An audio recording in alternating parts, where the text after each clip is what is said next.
going to move on now with Mr. Patrick Trueman. We're extremely fortunate. You know, his organization has put together the booklet that you have with all the peer data.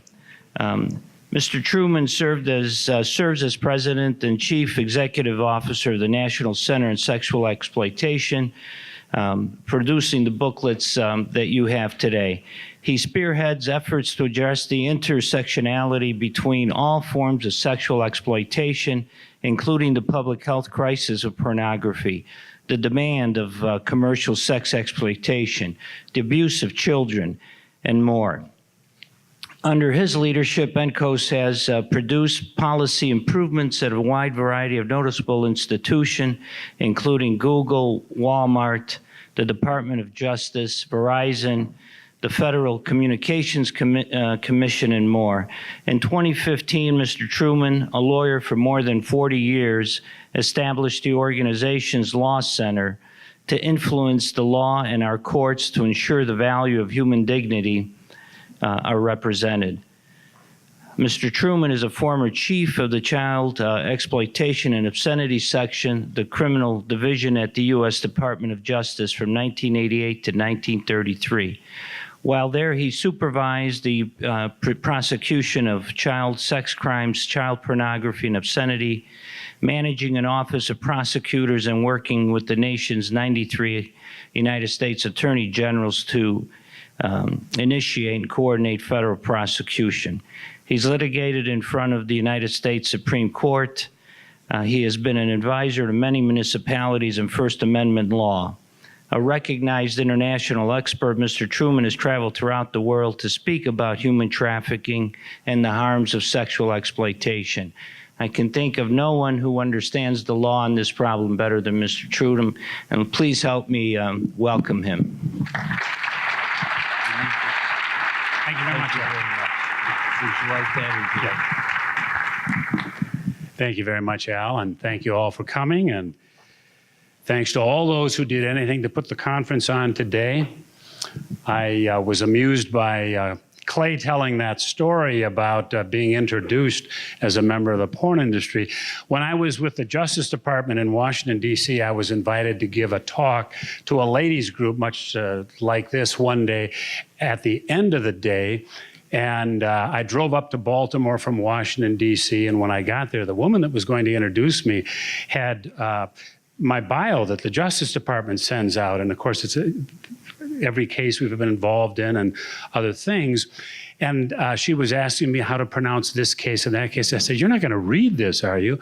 And she says, "Well, I want to give you your due." And I said, "Look, I've got small kids. I got to get back to Washington, help them with their homework, put them to bed. So just make my introduction as brief as possible." So, time to speak, and she gets up with a 2-sentence introduction. She said, "Our speaker tonight is from the Justice Department, Mr. Truman. No man in America is more familiar with pornography than Mr. Truman." So, Al, I appreciate the longer introduction. Our goal at the National Center on Sexual Exploitation is to expose the connection between all forms of sexual exploitation. The, of course, hot topic today on sexual exploitation is sex trafficking. And I applaud anyone who works on sex trafficking, does anything at all on it. But we have to understand the connection between all forms of sex trafficking, all forms of exploitation, if we're going to solve the issue of sex trafficking. My first experience on the issue of sex trafficking was in New York City about 30 years ago. And we had received a citizen complaint from someone that child sex trafficking was occurring in the porn shops, on the streets, and particularly at night on the streets of Manhattan. And this fellow came into my office, brought photo albums of these children on the streets, and we had to act. So we spent our day in porn shop after porn shop identifying some of these. But the real shocker was what was happening at the end of the day. This is not a picture from that. This is the best I could come up with from Google Images, but it looked very much like this. At about midnight, the traffickers, some people call them pimps, but they're traffickers, would bring a car full of girls and drop them on a 2-block area of Manhattan in the old Meat Market district, one right after another. And then another trafficker would come over.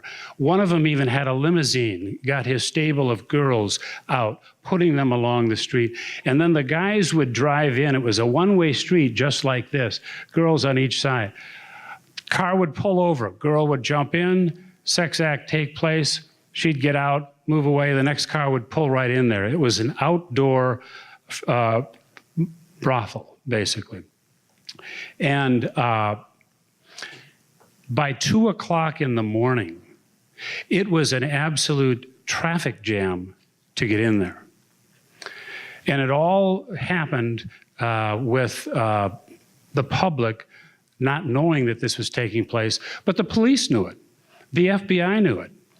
I was a chief official in charge of child exploitation at the Justice Department. We could not get the FBI, we could not get the NYPD to put an agent on the case back then. The only reason that trafficking is an issue today is because people speak up about it. Back then they didn't. We were one of the first. Prostitution, and of course trafficking, is a taboo in society. And we have to ask ourselves, why did those individuals who were buying sex that night cross that line? It didn't surprise us to find children trafficked. And I would say, in our investigators and the other prosecutor I had with us, we estimated that the girls were between the ages of 14 and about 22. And that didn't surprise us because that's what we were looking for. What surprised us was the age of the sex buyer. These were college-age kids, some of them high school kids, for the most part, in that traffic jam that night. What training, what education did these boys have that destroyed that natural inhibition that would prevent you or me from buying a human being? How were those individuals reprogrammed? As I said in the earlier slide, prostitution is a taboo. It's not something that comes naturally. To buy a person doesn't come naturally. The key question then is, what created the demand for buying those women? We will never solve the sex trafficking problem in America, which gets larger each year, unless we solve this question. What creates demand? Why does a man buy a victim? I believe that there is one key issue, and that's pornography. Nothing trains a young man to engage in sexually exploitive behavior like porn. And nothing prepares a young woman to be sexually exploited like porn. You've heard the name Pornhub several times today. Pornhub has 81 million visitors per day that it is training to sexually exploit another individual.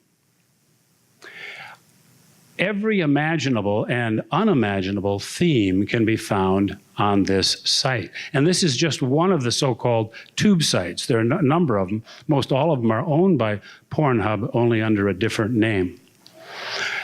I just pulled these themes from a article that I saw a week ago about Pornhub, what you can watch. Videos, crying in pain, 18 and abused, extreme, brutal gangbangs. Pornhub is a training in sexual humiliation and abuse. 81 million visitors per day. But I don't want to talk today about pornography. more. Dr. Gail Dines is going to come back here in a little while and talk to you specifically about the connection, the links between pornography and trafficking. But before that individual ever hears about Pornhub, the training begins. And that training is done by the media and all the sources of media. 95% of teens have access to a smartphone. 45% of them are online almost continuously. Teens typically spend more than 11 hours a day on screens, one screen or another. Think of that, 11 hours a day. What are they viewing?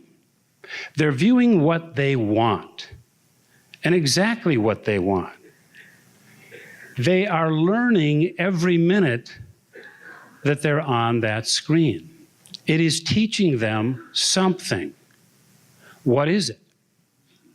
More than 2/3 of children in the United States have television sets in their bedroom. Children spend more time watching television than they spend in school. Now think about it. When a child is in school and they're in the history class or the math class that they don't like, they're a bump on the log. But when they're home in their bedroom looking at a TV, they're not a bump on a log. They are engaged in what is being taught to them because they've selected it. It is something exciting to them. It is far more to them than the day in school.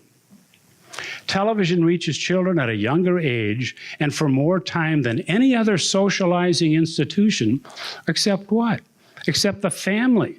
But the one thing we know about the family in America today is that it is breaking down. It's not what it used to be. It's not the number one teacher of our children today. What are children doing during those hours when they're watching television? That should be a big concern. 97% of our teens are also playing video games on computer, web, etc. 97% of them. Is that less exciting than what they're seeing in the classroom and school? I don't think so. 50% in the Pew Research study played games just yesterday. Dr. Park Dietz, some of you might know, a famed psychiatrist, many of your major criminal trials where they're analyzing the activities of the defendant, Dr. Dietz testified.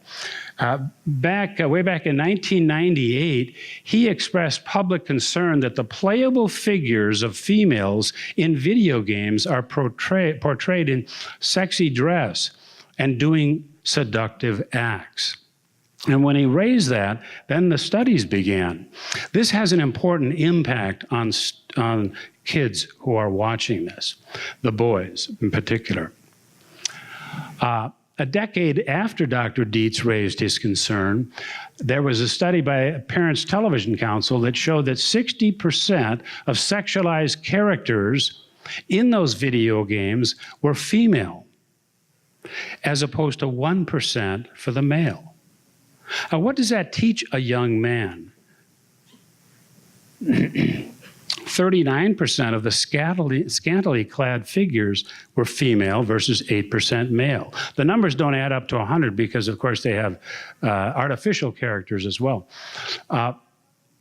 Where there was a mix of sex and aggression, 39% were female and just 1% were male. What does this teach boys, and what does this teach girls who are also online? This next slide picks up on something that Dr. Gail Dines said earlier. Through media, our society is training boys to be sexually aggressive. That's the nature of those video games. That's the nature of pornography.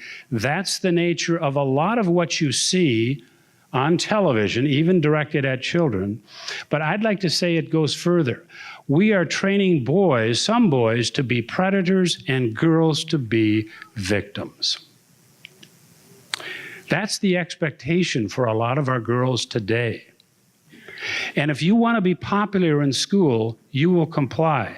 You will fulfill that role and be sexually exploited because in your mind, that's what you think will get you that boyfriend, get you that popularity. Look at the studies on sexting and why girls give up themselves with naked pictures to the boys. The studies show that something like 60 or 70% want to be popular. Somewhere near that figure indicates the girls want to get a boy. They think they have to be exploited to do so because that's what the culture has taught them, and that's what this talk is all about. The sexualization of America and its profound negative consequences has caused our organization, the National Center on Sexual Exploitation, to develop a project directed at the sexual exploitation wherever it is found, particularly among mainstream companies, companies that you and I use every day, every week, every year. The Dirty Dozen list is announced every year in February. It's 7 years running. The Dirty Dozen list names and shames mainstream players in America that perpetuate sexual exploitation through pornography, through sexual objectification, sexual violence, prostitution, and sex trafficking. There it is. It shouldn't surprise you that Google is a perennial favorite for our team putting together the Dirty Dozen list. Show me the hands of people in this room who don't use Google. Raise your hand. I get the same reaction wherever.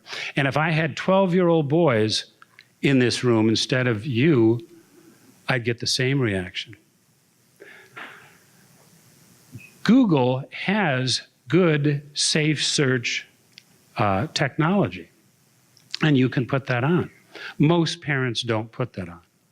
Most school systems that allow kids in the libraries, et cetera, to use Google don't put that on. Why doesn't Google, as we have been asking them now for 5 years running, why doesn't Google make safe search the default?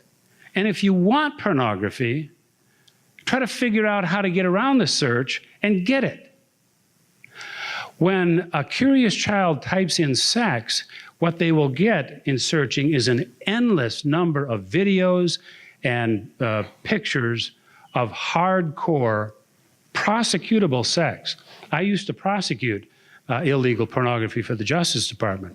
You get it all on Google. A child types in water sports, they get urination pornography. And all Google would have to do is change their safe search technology, but they won't do it. And what they say is that that's the role of the parents. And the one thing we know about protecting kids from pornography is that it doesn't work to leave it to the parents. When my kids were growing up, I protected them on that computer. But they could go right next door to someone and use a computer that's not protected.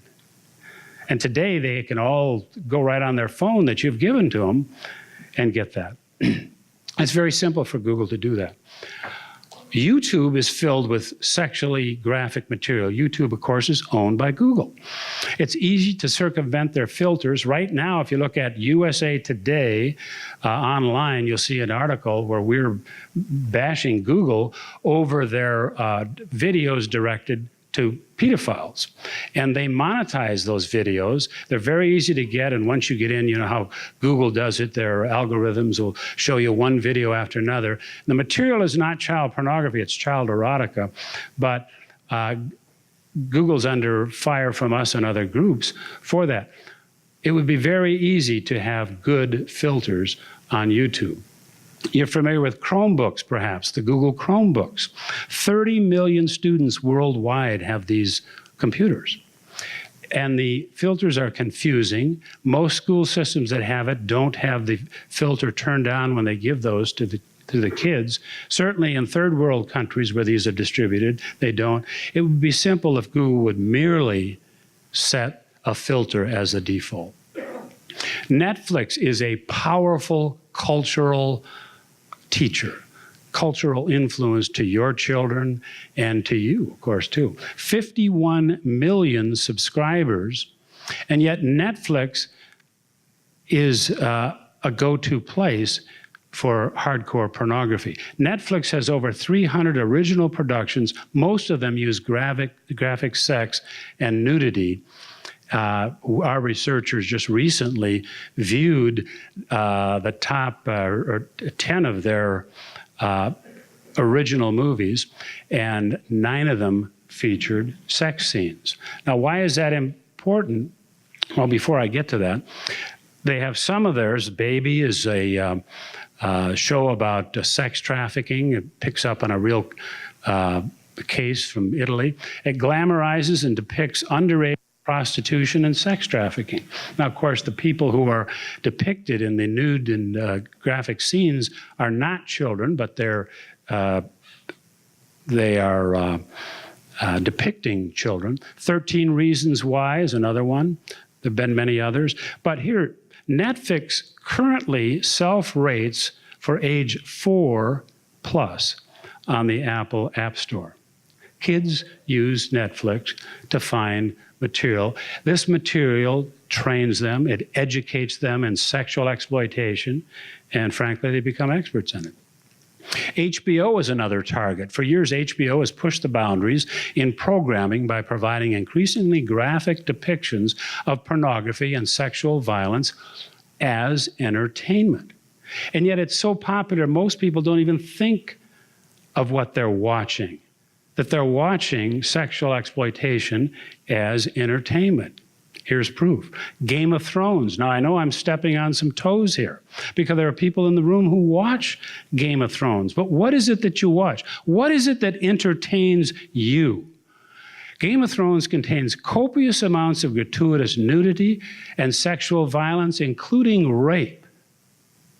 When did rape become mainstream entertainment?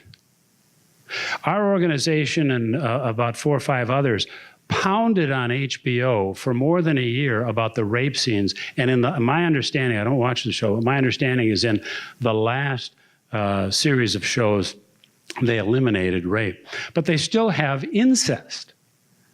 Incest as entertainment. No one else has that. They're pushing the boundaries at HBO. And I hear all the time, oh, it's just entertainment. Well, how we entertain ourselves says a lot about our culture, doesn't it? Sex trafficking is just entertainment to the sex buyer. You heard about Robert Kraft, the owner of the New England Patriots. I don't know if he's innocent or guilty, but he was found in an institution down in Florida. They have videos of him. That's a sex trafficking hub. It's a so-called spa, but really isn't a spa. It's a place where men go to have sex with trafficked victims. And these places are all over America. We have a project going on that as well. What would he say? It's just entertainment. Well, it's not just entertainment to the trafficked victims. It's not just entertainment for the community that doesn't want sex trafficking in their community. Twitter is another target of our Dirty Dozen list, and Twitter is filled with graphic sex. No place for children, no place for adults. I know we use it. I use it. We have 2 Twitter sites for our organization because we want to reach a certain target audience. But Twitter has it all. And it's an advertising tool for traffickers. They regularly come to one of our Twitter pages and they join it because the Twitter page is named something like Porn Harms. And anything with porn in it, they'll join. But another problem with Twitter is that their own rules say that you cannot have a sexually explicit or pornographic image in your profile picture, but they won't enforce that. So people look on our Twitter page to see who's following us. And the porn industry follows us, and others in porn follow us. So you regularly see sexually graphic pictures on our followers page on Twitter, and we complain about it daily and weekly, but Twitter won't do anything about it. They want as many users as possible. They don't care how they get them. Roku is another Dirty Dozen target. It's a leading media streaming company. I know many of us use it, but they have an open platform that pornographers can use to create private channels, and then they advertise those channels, Hustler and all of them, and people use Roku for that. Now, it's a choice to profit from this form of sexual exploitation because Apple TV and Amazon Fire devices do not allow porn channels. That's a choice that they've made. Here I'm stepping on some toes, Sports Illustrated Swimsuit Edition. And what we say about it is that if there was a competition, this would deserve the Olympic medal for sexual objectification. The Sports Illustrated Swimsuit issue, in it, women's bodies are for public consumption. It's all about male sexual entitlement. And when kids see this in the magazine counter as you go through the checkout line, what are they supposed to think? We're teaching them something when we see that. Now, I know people use the old line, I just read it for the articles, but these athletes deserve better than to be put in a box of male sexual accessibility. There should be a difference between sports and sexual exploitation. Steam, how many are familiar with Steam? A few of you, not a lot. Steam is the most popular gaming site, online gaming site. It sells more than 2,000 hypersexualized games, including games with themes to blackmail girls to have sex with childlike figures, and to rape. Now, Steam is far more than that. They have far more games than that. It dwarfs the number of sexually explicit games that they have. But a critical problem with Steam, there you go.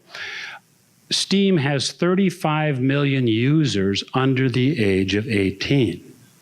Now, what happens if a child wants to go to one of those games that have rape? He just has to click and say that he's an adult, and he's there. A year ago, because Steam was on our Dirty Dozen list, and they were getting pounded by citizens who are on our list, asking them to stop selling sexually explicit games, they made an announcement to all their game developers that they had 45 days to get their explicit games off the Steam site. Victory. But it was short-lived. Within 2 weeks, because of so much pressure from users of Steam, threatening to leave Steam and never come back, Steam made an announcement that they would, in fact, allow any games on any themes. And that's, since that time, 1 year, the number of sexually explicit games has doubled. We also target the state of Nevada in our Dirty Dozen list, and the reason we do is because there's this burgeoning effort throughout the world to legalize prostitution. Even Amnesty International, which should be far away from this issue, has come out with a position a year ago urging legalization of prostitution. Legalized prostitution increases sex trafficking. That debate shouldn't even exist. It often is sex trafficking. Legal prostitution is. Under federal law, Trafficking Victims Protection Act, acts of prostitution involving minors or involving force, fraud, or coercion is a case of sex trafficking. Because of that, we know that all pimps are sex traffickers. Name the pimp who doesn't use force, fraud, or coercion. They all do. Where prostitution is legalized, demand grows and trafficking increases. You're going to see more and more articles about this, demanding justice for women in prostitution, claiming that prostitution work is just work. A 2013 study, however, from the London School of Economics found that where prostitution was legal, sex trafficking tended to increase, not decrease. In Las Vegas, in Nevada, the only state in the United States that has legalized prostitution in select counties, it has the highest rates of illegal sex trade in the country. Now, by illegal sex trade, I mean not in those legalized brothels in those 5 counties. The highest rates of illegal sex trade in the country. It is 63% higher than the next highest state, which is New York, and double that of Florida, which is another high trafficking state. The Dirty Dozen list has had a lot of successes because we have a great group of followers who every year get involved. Any target on the Dirty Dozen list, we build a website out telling what the problem is. So you could go on the Dirty Dozen list on our website, which is in that booklet that that you handed out on pornography. On the back, you'll see our web address, endsexualexploitation.org. But you can go on there to our Dirty Dozen project and get involved in any of these Dirty Dozen targets. It'll tell you why there's a problem. You can write to the president, the vice president, and all of them. Hilton Hotels is on here, for example, one of our success stories. Hilton Hotels, of course, had porn in all the rooms in all their hotels. And we met with the senior vice president of Hilton Hotel, who told us that their senior executives were getting 1,000 emails a week from our supporters. And what was critical about it is that she said that she didn't understand our issue. And after talking with her for about an hour, one of the things we brought up is that they have the best training in the country for their staff on how to recognize a sexually trafficked victim and what to do if you spot one. And we pointed out to her that they are creating sex trafficking victims because men come into the hotel, they turn on the porn movie, they watch it for about 15 minutes, decide they want the real thing, they go on Backpage or Craigslist back then, and dial up a trafficked victim right to their hotel room. And she said, I got it. And then within 2 weeks, Hilton decided, made a public announcement that they were getting rid of pornography in every hotel room across the world, and every Hilton hotel and every Hilton managed hotel. Several other victories on here because people cared enough to do something about it. So we have to look at, in our society, if you want to stop sex trafficking, where is sexual exploitation promulgated? Who's involved? How can we stop them? I want to conclude with this quote from Harriet Beecher Stowe's Uncle Tom's Cabin, because I think it says a lot about today's sex trafficker. He's a shocking creature, isn't he, this traitor? So unfeeling, they are universally despised, never received into any decent society. But who, sir, makes the traitor? Who is most to blame? The enlightened, cultivated, intelligent man who supports the system of which the traitor is the inevitable result, or the poor traitor himself? In what are you better than he? Are you educated and he ignorant? You high and he low? You refined and he coarse? You talented and he simple? In the day of future judgment, these very considerations may make it more tolerable for him than for you. I hope the import of that statement registers with respect to today's sex trafficker. I put it into my own words, by creating a culture of sexual exploitation, we have set the banquet table for the sex trafficker. And now we complain that he enjoys the repast. If we want to solve sex trafficking, we must address all sexual exploitation and end the demand. Thank you very much.